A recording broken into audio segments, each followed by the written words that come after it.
Hi hello నమస్తే, నేను మీ PS. Welcome to PS Vidyasagar. ముందుగా అందరికీ 78వ స్వాతంత్ర దినోత్సవ శుభాకాంక్షలు. స్వాతంత్రం ఏ విధంగా వచ్చింది, మరి ఏ దేశం నుండి వచ్చింది, మనతో పాటు ఏ దేశాలు ఈరోజే స్వాతంత్రాన్ని దినోత్సవాన్ని జరుపుకుంటున్నాయి, ఇలాంటి విషయాలు ఈరోజు తెలుసుకుందాం. మరి ఆలస్యం చేయకుండా వీడియోలోకి వెళ్ళిపోదాం. అది 1947 ఆగస్టు 14న పాకిస్తాన్ మన నుంచి విడిపోయి ఆగస్టు 14న తన స్వాతంత్ర దినోత్సవాన్ని జరుపుకుంటాం. తెల్లవారేసరికి ఆగస్టు 15 మనకు స్వాతంత్రం వచ్చినట్లుగా ఆగస్టు 15న మనం స్వాతంత్ర దినోత్సవాన్ని జరుపుకుంటాం.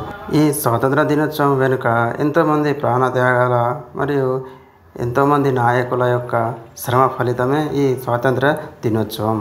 మరియు ఆగస్టు 15న మనకేనా స్వాతంత్రం, మరియు ప్రపంచంలో ఏ దేశాలు ఇదే రోజు స్వాతంత్ర దినోత్సవం జరుపుకుంటున్నాయో చూద్దాం. ఇప్పుడు ఆగస్టు 15 ఇదే రోజున సౌత్ కొరియా, నార్త్ కొరియా మరియు Bahrain, the republic of Congo and Lithuania, ఈ 5 దేశాలతో పాటు ఇండియాకు కూడా ఇదే రోజు స్వాతంత్రం రావడం. మరి ఈ 5 దేశాలు ఏ దేశాల నుంచి తమ స్వాతంత్రాన్ని సంపాదించుకున్నాయి?